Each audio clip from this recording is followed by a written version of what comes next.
María O'Donnell, a quien vemos en pantalla, se sumó aquí a C5N. Hizo ayer su primer programa y uno de los invitados fue Hernán Lombardi, el secretario de Medios Públicos del gobierno de Mauricio Macri. Él tiene a su cargo, entre otras cosas, además de Tecnópolis, Canal 7, Radio Nacional, todas las FM que dependen de la Radio Nacional. Además también, obviamente, todos aquellos mecanismos de comunicación que son públicos. Bueno, hablaba en primer lugar de la radio y de la televisión. ¿Querés escucharlo? Vamos. El repudio al atentado de Nuevo Encuentro, en el caso de toda buena parte del elenco gubernamental, incluido yo, que fue a la media hora, fue inmediato. Nosotros tenemos que salir de la idea de la violencia política rápidamente. Y la segunda parte, sí, porque no quiero eludir, no, y además en pero salir concreto, contundentemente. ¿no? Bueno, claro, sí. Pero no quiero eludir tu pregunta. No solo es eso. Nosotros pusimos en Radio Nacional, que estoy orgulloso de la programación que hizo Ana Herchenson para Radio Nacional, donde están todas las voces, donde puede estar desde el Cholo Gómez Castañón a Eduardo Aliberti, desde Román Lechman a Romina Mangel. Estamos orgullosos, es un placer escuchar la nueva Radio Nacional. Y seguiremos mejorando, pero en poco tiempo lo logramos. Pero está, ¿sabes quién? A la tarde, en los sábados, Ingrid Beck. Ingrid Beck es la directora de Barcelona. Sí. Barcelona, por momentos, no sé, llama al infanticidio sobre la hija del presidente. No, el humor, y esto es una cuestión de reflexión profunda, con todo el mundo en general, no puede tener límite. Esta reflexión se hizo muy profunda en la Francia, en la Francia después de Charlie Hebdo.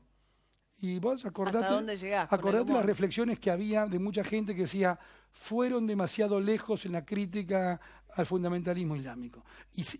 No estoy diciendo que decían se lo merecían, pero de alguna forma decían fueron demasiado lejos. Y yo soy lo que piensa que la libertad nunca es suficiente.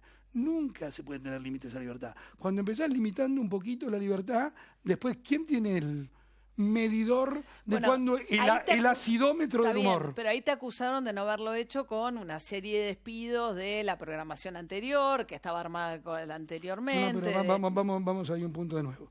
La programación anterior, la programación que nos dejaron, firmada el 7 de diciembre. Sí. El 7 de diciembre.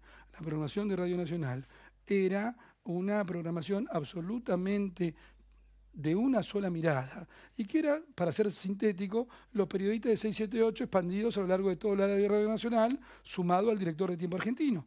Eso estaba muy mal.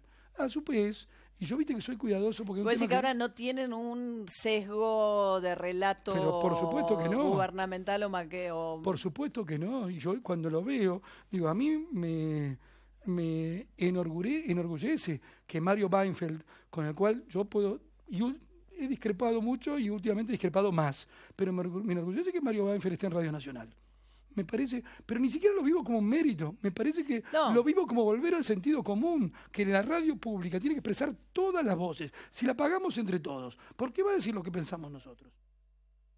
Ahora, si uno escucha por decir un ejemplo, el kirchnerismo dice, en realidad están haciendo este planteo de una situación mucho más desastrosa que en la que en realidad heredaron para justificar el ajuste. Es la forma de crear una situación que le justifique o que le permita decir, bueno, tengo una necesidad imperiosa de volver a endeudarme y de ajustar. Bueno, yo diría, vamos a algunos números grandes, pero para no aburrir, la inflación.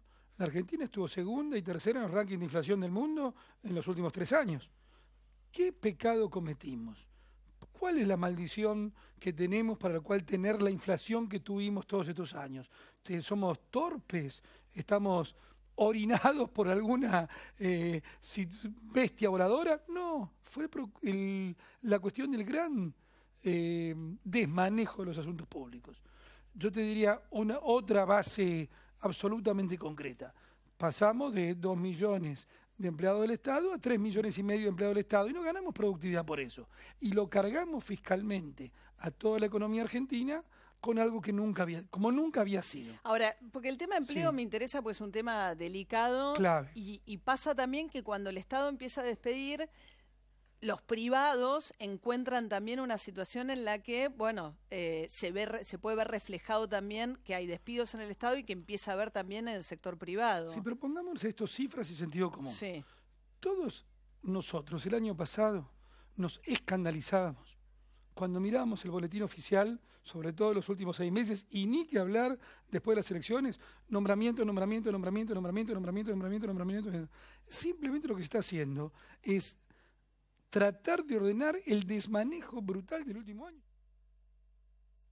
Sobre todo argumentando que los que estaban no trabajaban o que eran familiares. Hay un caso bastante emblemático entre las designaciones de familiares propios, que es el del ministro de Modernización, nada menos, que es justo el encargado de los despidos y los nombramientos. Y su mujer ha sido nombrada en el área... Ahí tenés un buen tema. A ver. Es el caso de la mujer del ministro Ibarra. Sí. En realidad es una responsabilidad mía. Pobre ministro Ibarra, soy yo, que la conozco a Carla mucho antes de conocerlo a Andrés Ibarra. Y me parece... Y es muy interesante poner el punto. Primero, una profesional absolutamente idónea. Y segundo, de absoluta confianza, María, yo te digo una cosa, ¿por qué hace la administración? Yo te voy a dar 4 o 5 números y déjame para hacer una conclusión. Nosotros, vos sabés que tenemos TELAM. Sí. TELAM, cuando se fue el presidente... Es la Agencia de Noticias Oficial. La Agencia de Noticias Oficial. Sí. Cuando se fue Rodolfo Pousá, que fue presidente de TELAM en el 2001, eran 408 empleados.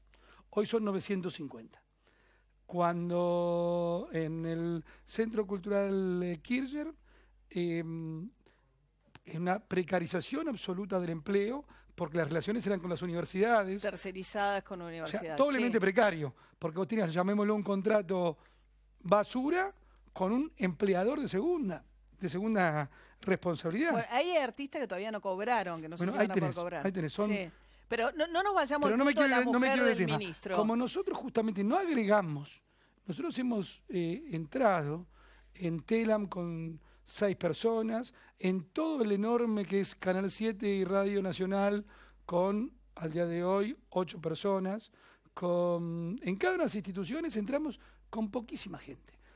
¿Por qué? Porque no podemos seguir agregando esta pésima costumbre argentina a las capas geológicas. Sí. Cuando uno entra con poquísima gente, tiene que entrar con gente idónea y de mucha confianza. Sí, pero el argumento que la confianza pasa por el parentesco es el principio de la pero justificación del nepotismo, digamos. Por supuesto, pero tampoco puede hacer una discriminación en sobre sentido todo inverso, si es el ministro que está a cargo, no pero es cualquier ministro, es exactamente el ministro encargado de los despidos. En este caso en particular, sí. el que hay que hablar sí. es del ministro Lombardi, que es el que tomó la decisión, Y yo me hago, cargo y la verdad que ni siquiera tuve una sugerencia del ministro Ibarra. Para tomar a su mujer. Por supuesto que no. En un cargo importante. Sí, en un cargo de los 6 personas que designamos en Canal 7 para tomar la conducción de 2.700 empleados.